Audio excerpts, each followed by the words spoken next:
क्या Delhi CM office से सच में हटा दी गई बाबा साहब अंबेडकर और भगत सिंह की तस्वीरें? क्यों सरकारी दफ्तर में गांधी जी की तस्वीर लगाना आम आदमी पार्टी को इतना खटक रहा है?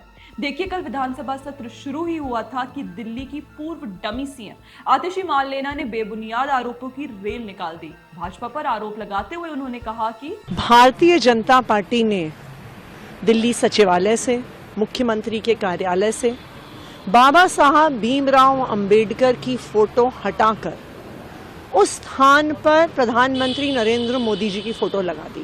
तो सबसे पहले तो हम आतिशी जी का फैक्ट चेक करते हुए ये बता दें कि दिल्ली सीएम ऑफिस से बाबा अंबेडकर और भगत सिंह की तस्वीरें हटाई नहीं गई हैं, केवल उनकी जगह बदली गई है। और जैसे आप इस तस्वीर में देख सकते हैं, दोनों ही तस्वीरें अभी भी मुख्यमंत्री दफ्तर में लगी हुई हैं।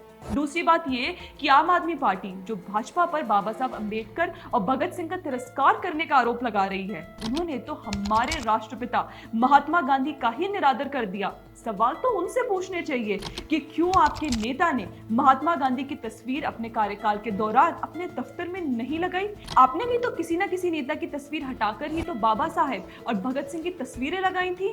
और वैसे भी आतिशी जी आप बाबा साहेब अंबेडकर के तिरस्कार की झूठी बात कहकर मगरमच्छ आंसू निकाल रही हैं, लेकिन दूसरी तरफ आप खुद ये कैसे अंबेडकर जी का सम्मान कर रही हैं, उनको अपने पैरों में रखकर? आपके खुद के नेता अरविंद केजरीवाल के मन में बाबा साहब के लिए कितना सम्मान है वो याद दिलाएं आपको।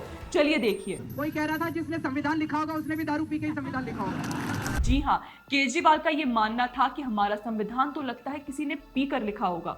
सबसे ज्यादा अपमान तो आम आदमी पार्टी ने बाबा अंबेडकर का किया है, अजीबोगरीब एआई वीडियोस बनाकर। और अब सत्ता से बाहर निकलते ही आपने ऐसे गुमराह कर देने वाले आरोप लगाने शुरू कर दिए। आम आदमी पार्टी ने तो दलित और सिख समाज का अपमान उस दिन ही कर दिया था जब सुनीता केजरीवाल ने शराब घोटाले में जेल गए अपने पति अरविंद केजरीवाल की तस्वीर बाबा साहब अंबेडकर और भगत सिंह के समकक्ष लगा दी थी। शायद इसी का परिणाम आम आदमी पार्टी को दिल्ली चुनाव में दिखा और लगता है आगे पंजाब में भी दिखेगा। क्योंकि देखिए, परंपरा के अनुसार सरकारी दफ्तरों में देश के प्रधानमंत्री या राष्ट्रपति की तस्वीर ही लगाई जाती है और ऐसा करना कोई अपराध नहीं है। इससे पहले भी दिल्ली की मुख्यमंत्री रही शीला दीक्षित के दफ्तर की ये तस्वीरें देखेंगे तो आपको पता चलेगा कि कैसे उन्होंने कांग्रेस नेता सोनिया गांधी, इंदिरा गांधी और राजीव गांधी की तस्वीर लगा रखी है, जिनकी तस्वीरें लगाने का तो कोई मतलब भी नहीं दिखता, क्योंकि इनमें से कोई भी नेता उस वक्त कोई महत्वपूर्ण संवैधानिक पद पर नहीं था। लेकिन कांग्रेस में तो हमेशा से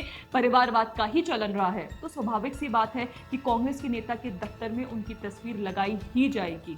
पर खैर, देखा जाए तो प्रधानमंत्री और राष्ट्रपति की तस्वीर सरकारी कार्यालय में लगाना एक सामान्य सी बात है। आपको बता दें कि 2012 में राज्य सरकार ने एक आरटीआई के जवाब में कहा था कि सरकारी कार्यालयों को केवल 8 नेताओं यानी महात्मा गांधी, पंडित जवाहरलाल नेहरू, सरदार वल्लभ भाई पटेल, निवर्तमान राष्ट्रपति और प्रधानमंत्री भारत माता, पंडित दीनदयाल उपाध्याय और श्याम प्रसाद मुखर्जी के चित्र और तस्वीरें प्रदर्शित करने की अनुमति है।